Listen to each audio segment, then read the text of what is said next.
किया माता पिता की सेवा। ओ किस्मत वालों को ही मिलता है ये मौका, किस्मत वालों को ही मिलता है ये मौका।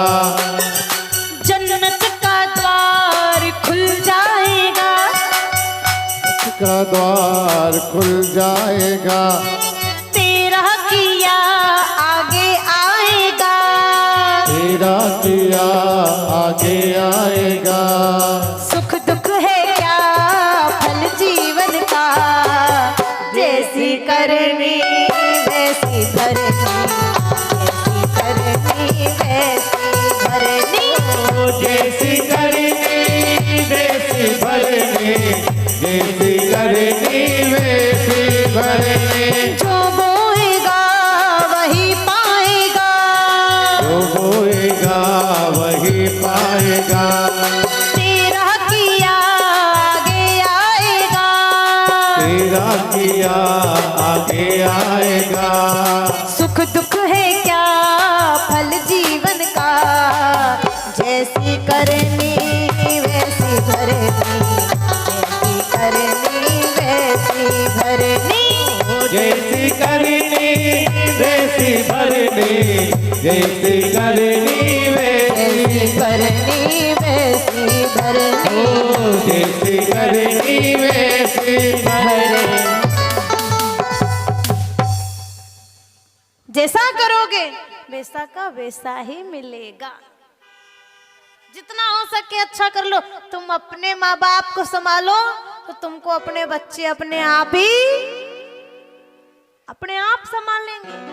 एक बार ऐसा हुआ, एक बेटा अपनी पत्नी, छोटे से बच्चे और अपनी माँ के साथ में रहता था। नई जमाने की बहू। एक दिन महाराज उनको किसी शादी में जाना था तो तैयार हो गए पति पत्नी दोनों, और अपने छोटे से बेटे को तैयार कर लिया और तीनों तैयार हो गए। और बहू अपनी सास से कह रही, माँ जी आज हमको शादी में जाना है तो खाना नहीं बनाया, और पास में मंदिर है तो एक काम करना, आप वहां पे भंडारा है वहीं खा लेना। पास में भंडारा है मंदिर में, वहीं खा लेना, हम शादी में जा रहे, खाना नहीं बनाया। ठीक है, चल पड़े। छोटे से बेटे ने देख लिया। अब रास्ते में चलते चलते वो अपने पिता से कहता है, पापा मैं भी पता है जब बड़ा होऊंगा ना तो अपना घर किसी मंदिर के पास में बनाऊंगा। क्यों मंदिर के पास में? क्यों बेटा? कि ताकि मुझे भी जब अपनी पत्नी के साथ कहीं जाना पड़े तो आप दोनों को मंदिर तक जाने में तकलीफ नहीं, भंडारा पास ही मिल जाएगा। बताओ, बेटे को इतना दुख हुआ कि भाई जो मैं कर रहा हूं यही आगे मेरे साथ होगा। इसीलिए तो सबसे कहना है जितना हो सके अच्छा करो। ये सत्संग किस लिए रखा है? भगवान का नाम तो घर बैठे भी ले सकते थे। राम कृष्ण कहना सबको याद है, रामायण की भागवत की बातें सबको याद है आखिर, लेकिन इस कथा की आवश्यकता क्यों है? कथा की बहुत जरूरत है, सत्संग की बहुत जरूरत है आज के समय में। कारण आज का इंसान जीना भूल गया है, सब जीना जो सब कुछ भूल गया। सोनो भूल गया, सोबा के टाइम जाग रहा है। उठनो भूल गया, उठबा के टाइम सो रहा है।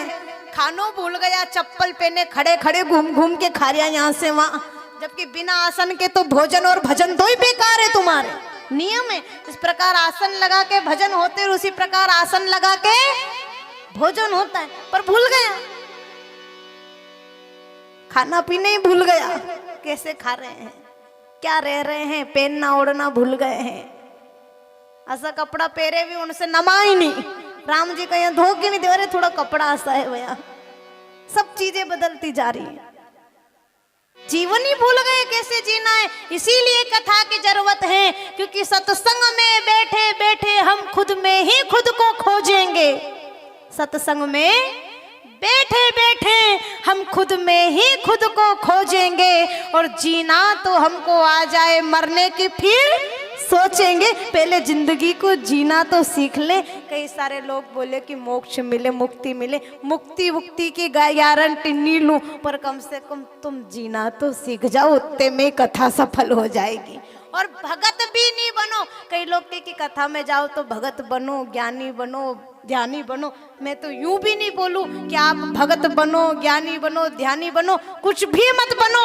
आप तो खाली अच्छे इंसान बन जाओ तो ये श्रीमद् भागवत कथा सफल हो जाएगी। खाली अच्छे इंसान बन जाओ, क्योंकि सच्चा मनुष्य बनना ही इस संसार का सबसे बड़ा सुख मान लेना। भगवान ने खुद कहा कि सब मम प्रिय सब मम उपजाए,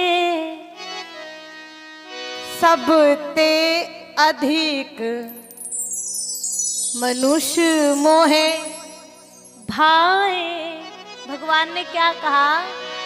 ईश्वर अंश जीव अविनाशी, जितने सारे संसार के जीव हैं भगवान के अंदर से ही उत्पन्न हुए हैं, सब मेरे अंदर से उत्पन्न हैं, लेकिन फिर भी सब मम प्रिय, सब मुझे प्यारे हैं क्योंकि सब मेरे ही अंदर से निकले हैं, लेकिन फिर भी सबते अधिक मनुष्य मोहे भाए। होता है ना, घर में 3-4 छोरा छोरी रे, माँ बाप को तो अपनी सब औलाद प्यारी रे, जो काम कर रही वह भी ने, जो घर में पड़ी रोटी खा रही वह भी प्यारी, पर फिर भी एक आधी कई को लाड़ लो रे नी, यू मारो लाड़ लो, ये देखो हमारी सब बात सुने, सब माने। ऐसे भगवान के तो चराचर जीव भगवान को प्यारे हैं, लेकिन मनुष्य भगवान का सबसे लाडला है। क्यों? जिस प्रकार भगवान ने मनुष्य को ज्ञान दिया, विवेक दिया, बुद्धि दी, समझ दी, भक्ति दी, भजन दिए, धर्म दिया, कर्म दिया, ऐसा संसार में किसी और जीव के भाग्य में नहीं लिखा है। तो इस मनुष्य तन का सदुपयोग कर लो, भगवान के साथ जुड़ करके सच्चे मनुष्य बन जाओ ना, यही काफी है। लेकिन हम तो मनुष्य भी नहीं बन पा रहे, धुंधकारी सब बन रहे। पर धुंधकारी गलत संगत में पड़ करके मृत्यु को ऐसे प्राप्त हुआ, ऐसी मृत्यु मिली। प्रेत बन गया, अपने भाई से आकर के कहता है मेरी मृत्यु का कोई उपाय तो कर, कैसे सुधरूं, पाप प्रेत बन करके भटक रहा हूं। तो गोकर्ण ने कहा कि मैंने तो गया जी में श्राद्ध भी कर दिया था, तेरे को मुक्ति नहीं मिली। तो कि वहां भी नहीं मिली, तू कुछ और उपाय कर। अगली सुबह गोकर्ण ने सूर्य भगवान की आराधना करी और पूछा क्या उपाय है। तो सूर्य भगवान ने कहा ऐसे प्रेतों को भी मुक्ति मिल सकती है और उसका उपाय एक ही है, श्रीमद् भागवत कथा। श्रीमद् भागवत कथा का आयोजन करवाया गया और एक 7 गांठ वाले बांस के अंदर धुंधकारी ने प्रवेश किया। कथा हुई, एक दिन की कथा हुई, 1 गांठ खुली। दूसरे दिन की कथा हुई, 2 गांठ खुली। ऐसे ही 7 दिन की कथा होने से 7 गांठ खुल जाती है और धुंधकारी जैसे प्रेत को भी भगवान के परम धाम की प्राप्ति हो जाती है। ऐसी शक्ति श्रीमद् भागवत कथा की है। बोले श्रीमद् भागवत महापुराण की। इसको सुनने से धुंधकारी जैसा प्रेत भी तर गया। असर तो करती है, लेकिन इसके भी कुछ नियम परहेज हैं। जैसे होता है ना, अपन कहीं की जगह की दवा खाओ तो के दवा का साथ साथ परहेज बताए, नियम बताए। अरे नहीं, मैं अभी हमारे दवा चल रही तो थोड़ा परहेज है, अभी मैं तलियो गलियो नहीं खाऊं। हमारे खटाई बंद कर दी, वहाँ 6 महीना का परहेज है।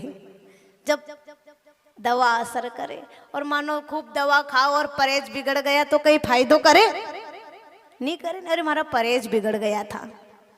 ऐसा ही कथा का भी है। मैंने पहले कहा ये तो एक तरह की दवा है,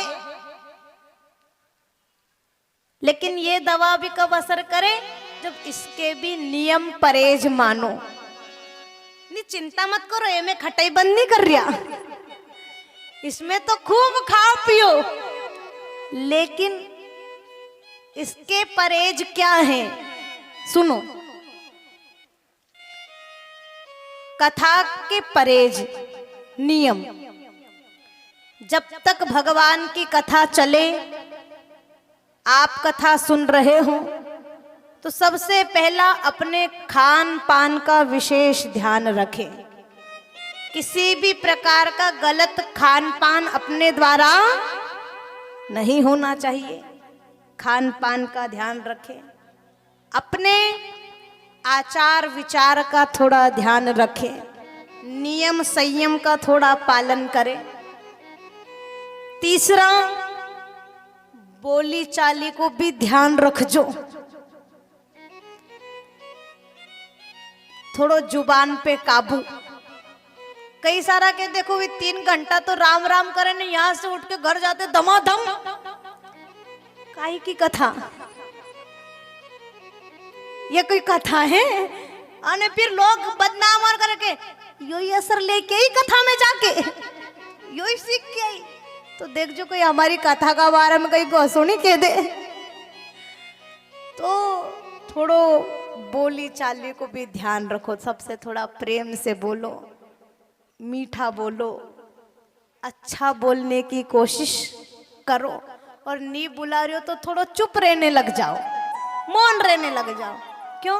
मौन रहना भी बुरा नहीं है। मौन तो भगवान से बात करने का सबसे अच्छा तरीका है। जिस प्रकार जमाने में बात करने के लिए फोन की जरूरत होती है, कहीं को दूर बैठी हो के करो तो अपन जैसे फोन करदा नहीं, जैसे जमाने में बात करने के लिए किसी से फोन की जरूरत होती है, वैसे भगवान से बात करने के लिए मौन की जरूरत होती है। वहां तो जितना मौन रहोगे उतनी ज्यादा बातें होंगी। जुबान बंद हो जाए, आंखें बात करने लग जाए, वो सच्चा प्रेम है भगवान के प्रति। तो जहां आंखें बात करने लग जाए।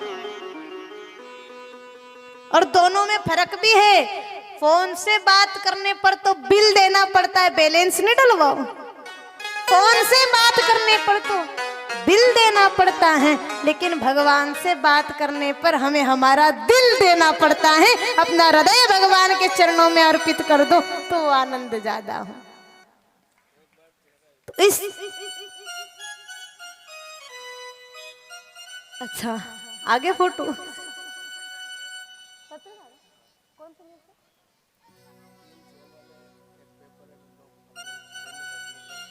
अच्छा, बहुत सुंदर। ये व्यवस्था तो होनी चाहिए। एक बार जोरदार तालियां पत्रकार बंधुओं के लिए, सभी के लिए। क्यों? ये भी समाज का एक दर्पण है, जो समाज को सच झूठ से अवगत करवाते हैं। हमारे समाज में क्या हो रहा है उससे हमको अवगत करवाते हैं। और अच्छी बात है, दुर्घटनाओं की खबर तो आए दिन छपती रहती है, लेकिन ऐसी अच्छी बातें भी अखबार में आनी चाहिए ताकि लोगों को और प्रेरणा मिले ऐसे अच्छे कामों की। अच्छी खबरें तो आनी चाहिए। आज देखो बात हो रही थी कथा के नियम परहेज की, थोड़ा सा बोली का भी ध्यान। तीसरा, आपने घर में भी वातावरण शुद्ध पवित्र रखें। भगवान, क्योंकि आज केवल इतनी जगह नहीं, मैं तो कहूँ पूरे पोलाई कला में भगवान घूम रहे हैं। इस श्रीमद् भागवत कथा के माध्यम से पूरे पोलाई में भगवान घूम रहे। न जाने कब कहाँ किस रूप में भगवान किस गली में भटकते भटकते तुम्हारे घर का दरवाजा खटखटा देंगे, इसका कोई पता नहीं है। तो अपने घर में हमेशा इस चीज की तैयारी रखो। भगवान को बुलाना है तो तैयारी तो करनी पड़ेगी। शबरी ने तैयारी नहीं करी थी, विदुर जी ने तैयारी नहीं करी थी। अगर अपना घर में तो पाहुणा भी आए तो तैयारी करा, झट नया चद्दर बिछ जाए, अरे भी नया कप निकाल ले तो पाहुणा आ रहा, नहीं करो। सोचो जब साधारण संसार के लोग हमारे घर में आए तो हम इतनी तैयारी कर ले, तो जब जगत के स्वामी हमारे घर में आए तो हमें कितनी तैयारियां करके रखनी चाहिए। न जाने कब कहाँ कैसे हमारे घर वो पहुंच जाए। सभी इस चीज का भी ध्यान रखें। कथा में भी आ रहे हैं तो यहाँ भी ध्यान रखें, एक आसन पर बैठकर कथा को सुना जाए। और अगर कथा को समझना है, कथा को अंदर उतारना है, तो एक चीज का और ध्यान रखें, कथा भी कब समझ में आती है। जिस प्रकार हमने पाँव में जूते पहने हों तो मंदिर में प्रवेश मिलता है क्या? जूता पहन के मंदिर में जाएं? जिस प्रकार जूते पहनकर मंदिर में नहीं जाया जाता, वैसे ही जूते पहनकर कथा में। पर कौन सा जूता? ये पाँव का तो निकाल नहीं है, मेरे को कुछ लोगों के दिख रहे हैं, ये तो निकाल तो नहीं खुआएगा, आंख का सामने है। ये पाँव के जूते तो निकाल दो, लेकिन इन पाँव के जूते के साथ साथ दो जूते और हैं। कौन से? एक बुद्धि का और दूसरा अहंकार का। भगवान की कथा बहुत बड़ी है और अपनी बुद्धि बहुत छोटी है। सूरज का सामने दीपक को उजालो काम करेगा? कोई मोल है इस दीपक की उजाले का सूर्य के प्रकाश के सामने? उसी प्रकार भगवान की कथा अपार है, हमारी बुद्धि बहुत छोटी है, उसको समझना संभव नहीं है। और जिसने भी महाराज कोई बुद्धि से समझने आएगा, समझ में नहीं आएंगे। और दूसरा अहंकार, कई सारे अभिमान लेकर कथा में आ जाए, हम तो ऐसा, हम तो ऐसा। अहंकार ईश्वर के सामने कभी भी टिकता ही नहीं है। अहंकार तो भगवान का आहार है। और भगवान का आगे घमंड बताओ किन्हीं चीज को। जमाने में बताओ तो चलो बात चल जाए, पर भगवान का यहाँ घमंड बताओ भी कई चीज को। और यहाँ भगवान है, मेरे से भी क्या मतलब, हम तो यूं ही महाराज लोग हैं, मांग के पेट भरला हम तो। और हमें आपकी व्यवस्थाओं से मतलब ही क्या है? हम तो वो लोग हैं जो दिन रात आप लोगों को कहते रहते, भगवान हमारे यजमानों के भंडार खूब भरे, आपको खूब दे। हमारा तो काम है केवल आशीर्वाद देना है। तो यहाँ किस चीज का अभिमान बताओ? अहंकार लेके कभी कथा में नहीं आना। ये तो भगवान की कथा कभी भी तुम्हारे हृदय में उतरने वाली नहीं है। और जब भी आओ कथा में तो थोड़ा अपने मन को खाली करके आना। कैसे खाली? क्यों? अगर मानो बाल्टी खाली है और उसमें तुम पानी डालो तो वह भर जाए, पर कभी पेला से बाल्टी भरी है और ऊपर से पानी डालो तो कोई अंदर जाए? बाहर ही बाहर। तो ऐसा ही कथा में भी आओ ना तो थोड़ा खाली होके आना, ताकि हम यहाँ से कई दांतों तुम्हारा अंदर उतरे। और पेला से सोच लिया, हमें तो याद है, ये तो हमें याद है, तुम्हें जब पेला से याद है तो मैं दूंगा तो क्या वो अंदर जाएगा? वो तो यही तेरा तुझको अर्पण, यही का यही छूट जाएगा। फिर किस काम की कथा आए हो? तो यहाँ से भी कुछ ना कुछ तो लेके जाओ ना। तो खाली हाथ कथा में आना है और ना खाली हाथ कथा में से जाना है। नियम बनाओ। भगवान की कथा में आ रहे हो रोज प्रतिदिन, माताएं बहनें पुरुष वर्ग सबसे कहूंगी, खाली हाथ कई सारे लोग यूं ही उठ चले आते हैं। रोज प्रतिदिन की आपकी भगवान के लिए तैयारी होनी चाहिए। भगवान के लिए पुष्प, फल, भोग, अनाज अपनी तरफ से जो हो सके भगवान के लिए कथा में लेकर आओ। उधर से भी एक तैयारी के साथ आओ। ऐसे उठ के तुम कहीं कहीं पाहुना नहीं जाओ।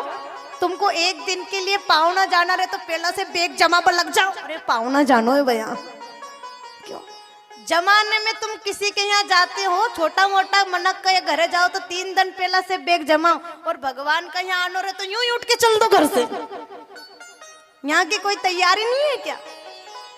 भगवान के यहाँ की भी तैयारी करो। अरे जिस प्रकार यूं बैग टंगे रहे ने दूर से देख के लोग कहते नहीं तो पाहुना जा रहा भैया, कहते नहीं तुम्हारी तैयारी देख के, आज तो नया कपड़ा पहने कहीं पाहुना जा रही। जिस प्रकार तुम्हारी वो तैयारी देख के लोग कहते पाहुना जा रही, ऐसे कथा में आने की भी ऐसी तैयारी करो कि तुमको दूर से देख के लोग कहते ये भगत पक्का कथा में जा रहा है, इनको देखकर लगता है कि जरूर कथा में जा रहा है। और चिंता मत करो, इधर से तो यूं ही पहचान जाएगा, जब 2 हाथ में प्रसाद लेके निकलोगा नहीं तो लोग दूर से देख के कह देगा पक्का गई कि कथा में से आ रहा है। इधर से तो तुमको भगवान तैयार करके ही भेजेगा। पर घर से भी तुमको एक तैयारी के साथ कथा में आना है। और भगवान हमारे यहाँ आए हैं। अभी राम मंदिर के उसमें तो सब लोग तैयारी में लगे थे, जगह जगह दीपक लग रहे थे, रंगोली बन रही थी, सबने निश्चित किया होगा। पर अब तो नहीं कर रही, नहीं, अब तो बंद हो गया होगा वो दीपक लगाना और सब। लेकिन आज से फिर चालू करो अपने घर में। आज से फिर भगवान कहीं पतो पोलाई इतनी जमरी की रोज भगवान आ रहा किसी ना किसी बहाने से। आज से फिर भगवान हमारे बीच आए हैं। अपने अपने घरों में दीपक जरूर लगाओ, दरवाजे पे, घर के मुख्य द्वार पर दीपक जरूर लगाओ, रंगोली बनाओ, स्वागत करो भगवान का, रिझाओ। और भागवत जी में आओ तो खाली यूं ही आओ, नहीं यूं ही नहीं चल जाओ, हाथ जोड़ो उसके आगे, निवेदन करो उस परमात्मा से कि हे प्रभु, तो आज तक जिस जिसने बुलाया है तो सबके यहाँ गया है, और जिस घर में पहुंच गया वहाँ आनंद ही आनंद कर दिया। हम भी आस लगाए बैठे हैं कोई ना कोई रूप धर के हमारा घर में भी आके तू आनंद ही आनंद कर जा। और उससे हाथ जोड़कर विनती करो और मनाओ उस हरि को कि रमवा जो जी, ए हरि रमवा जो जी किला जो सखी सहेल्या जी,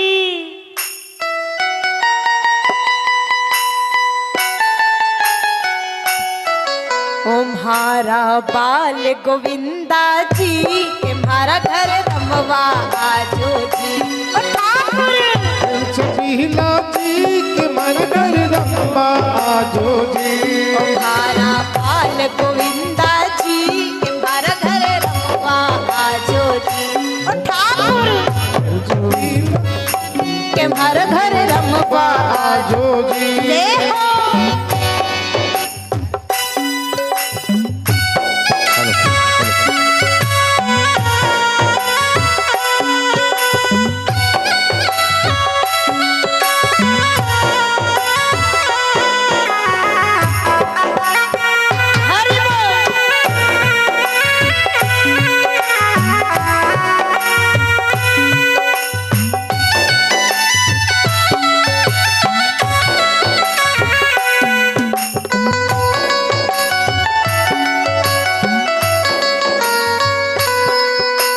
लाडू चिमई दू, पेड़ा चिमई दू, साथ में माखन मिश्री जी। लाडू चिमई दू, पेड़ा चिमई दू, साथ में माखन मिश्री जी। लाडू चिमई दू, पेड़ा चिमई दू, साथ में माखन मिश्री जी।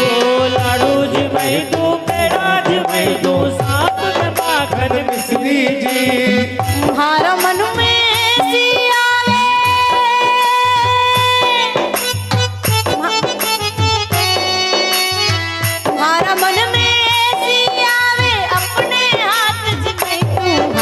बाल गोविंदा जी, तुम्हारा घर रमवा आजो जी। ठाकुर छेद छबीला जी, तुम्हारा घर रमवा आजो जी।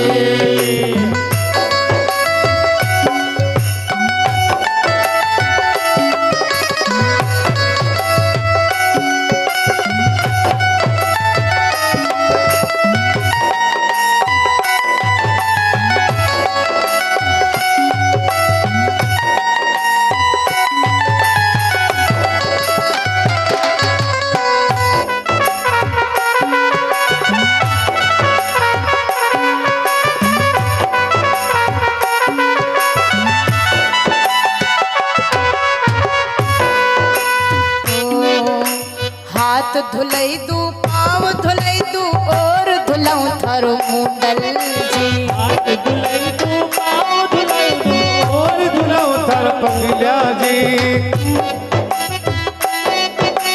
और धुलऊं थारा पगल्या जी। धुलाई दू, मुंडो धुलाई दू, और धुलाओ थारा पगल्या जी। तुम्हारा मन में ऐसी आवे ओ, मन में सी आवे ओ, तुम्हारा मन में ऐसी आवे, अपने हाथ न लई तू, तुम्हारा बाल गोविंदा जी, तुम्हारा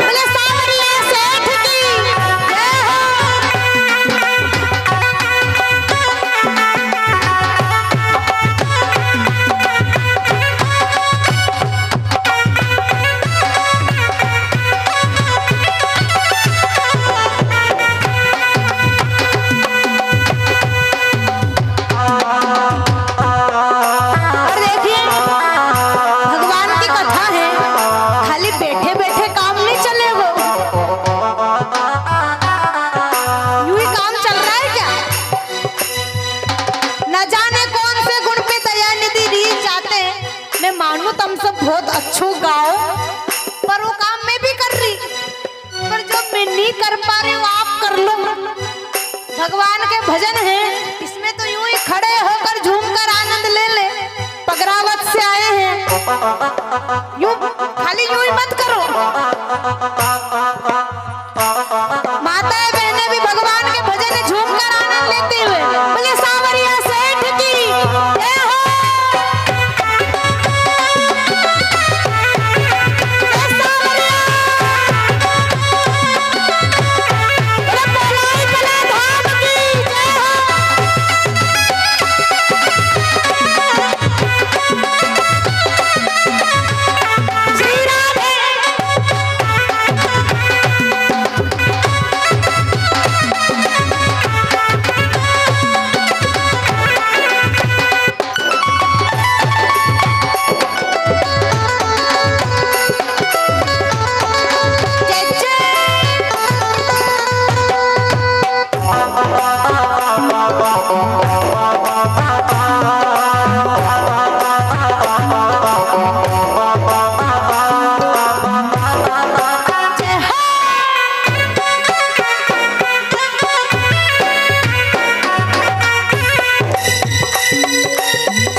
बुलाई तू रुकमा बुलाई तू और बुलाऊं सतभामा जी।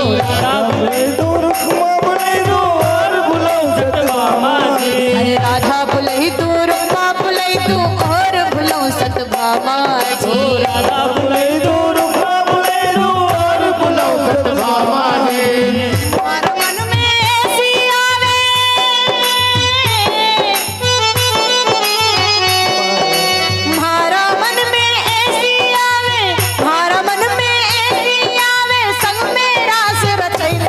हरा बाल गोविंदा जी के मर गए रमवा झेल छबीला जी के मर गए रमवा जी।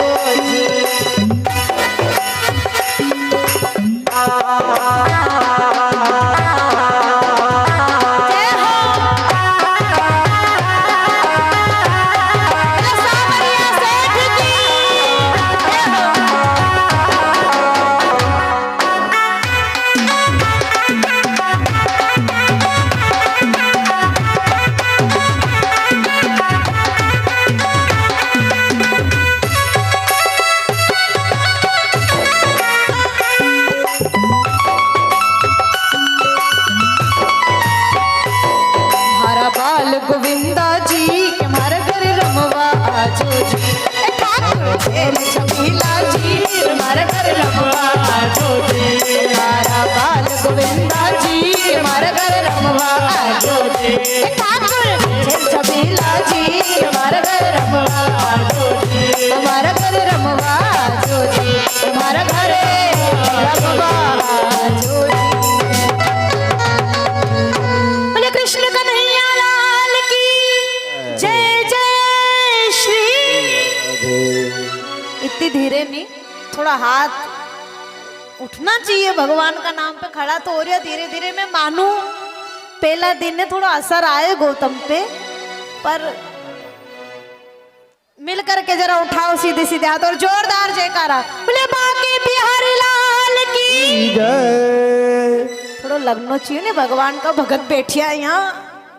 ये हाथ भी इसीलिए उठाए जाते हैं, जिस प्रकार बहुत भयंकर भीड़ हो और कोई नहीं मिल रहा है ढूंढे तो अपन हाथ अलग बता रहे ना, नजर डालने में यहाँ है।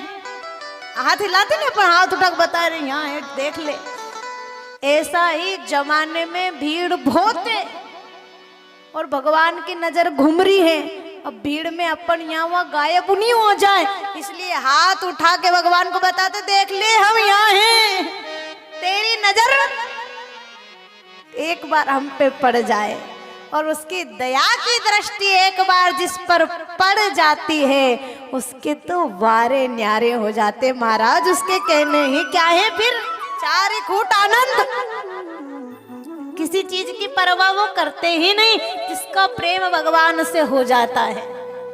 बेफिक्र में रहता हूँ जब से सब मेरी फिक्र वो रखता है, और मैं नींद चैन की सोता हूँ, क्योंकि मेरी खातिर वो जगता है, हमारे लिए वो जाग रहा है। क्या व्यवस्था दी है उसने, दांत न थे तब दूध दियो। क्या पता, मुझे समझ नहीं आता लोग क्यों चिंता करते हैं कि दीदी घनी टेंशन, घनी टेंशन। काहे की चिंता करो, उसकी जरा महिमा तो सुनो, ध्यान तो दो उसके ऊपर, जिसने दांत न थे तब दूध दियो, दूध दियो तो को अन्न भी दे ही, जल में थल में, जल में थल में पशु पक्षिन में, सबकी सुध लेत वो तेरी भी ले ही, जान को देत अजान को देत, जहान को देत वो तो को भी दे ही, रे नर मूरख सोच करे क्यों सोच करे, कछु हाथ ना आई।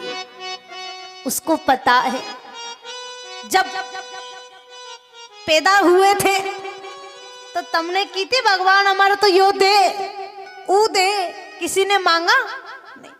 उसको फिर भी चिंता थी, इसके मुंह में दांत नहीं है, ये कुछ भी चबा नहीं सकता, तो उसने हमारे लिए दूध की व्यवस्था की, माँ के आंचल में दूध भर दिया, पी कर व्यवस्था तेरे लिए कर दी।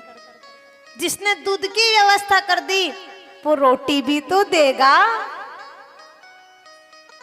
जल में थल में पशु पक्षी में सबकी सुध लेत वो तेरी भी ले ही, चींटी से लेके हाथी तक को वो भूखा नहीं सोने देता। उसने सबकी अपनी व्यवस्था, सबकी व्यवस्था कर रखी है। वो पहले सबको खिलाते हैं फिर खुद खाते हैं, सबके सुलाए फिर सोए, और सबके उठने से पहले जाग जाते हैं। क्यों? हमारे अगले दिन की व्यवस्था देखनी पड़ती है। घबराओ क्यों? आज तक किसी को भूखा थोड़ी रहने दिया। एक बार महाराज लक्ष्मी जी ने भगवान से कहा, भगवान की परीक्षा लेने की सोची लक्ष्मी जी ने। क्यों? सबके कि भगवान किसी को भूखा नहीं रहने देते, भगवान किसी को भूखा नहीं रहने देते, तो लक्ष्मी जी ने उनकी परीक्षा लेने की सोची। मैं भी देखो भगवान कैसे सबको भूखा नहीं रहने देते। लक्ष्मी जी ने भगवान से पूछा, क्या भगवान आप रोज सबका पेट भरते हैं? हाँ, सब, कोई भूखा नहीं सोता। तो क्या नहीं, जिसकी जैसी व्यवस्था मैंने सबको उनके हिसाब से मैं देता हूँ, सबको खिलाता हूँ। अब एक दिन लक्ष्मी जी ने सोचा आज देखा जाए, भगवान की परीक्षा ली जाए। भगवान लक्ष्मी जी ने क्या किया, एक डिब्बी ली छोटी सी, और उसमें चींटी को बंद कर दिया, चींटी को ढक्कन लगा दिया, ढक्कन लगा दिया, रख दी रात भर। और लक्ष्मी जी आई सुबह सुबह भगवान के पास कि भगवान आप तो बड़ा कहते थे कि आपके राज में कोई भूखा नहीं रहे, लेकिन आज आपकी व्यवस्था गड़बड़ हो गई। कैसी? आपकी व्यवस्था चलते हुए भी आपका कोई जीव रात भर से भूखा है। भगवान ने कहा ऐसा हो ही नहीं सकता कि मेरे होते हुए कोई भूखा। तो क्या नहीं कोई भूखा है? कौन? तो लक्ष्मी जी वो डिब्बी लेके आई, वो चींटी जिसमें बंद की थी लेके, ये देखो भगवान खोल के, ये देखो भगवान भूखी रात भर से। तो भगवान ने कहा तनिक देख तो लो गौर से। जैसे ही लक्ष्मी जी ने उस डिब्बी की तरफ देखा तो वो चींटी चावल खा रही थी, चावल। तो लक्ष्मी जी ने कहा भाई मैंने तो इसमें चावल डाले ही नहीं, ये चींटियों को मैंने अपने हाथ से बंद किया था और उसमें तो चावल थे ही नहीं, फिर इसमें चावल कहां से आए? तो भगवान ने कहा कि लक्ष्मी जी जब आप चींटियों को इसमें डालकर डिब्बी को बंद कर रही थी तब आपके माथे पर कुमकुम का तिलक लगा था और उस तिलक के ऊपर चावल लग रहे थे, और जैसे आप डिब्बी को बंद करने लगी तब आपके तिलक के चावल गिर के उस डिब्बी में गिर गए, जिससे इन चींटियों ने रात भर अपना पेट भरा है।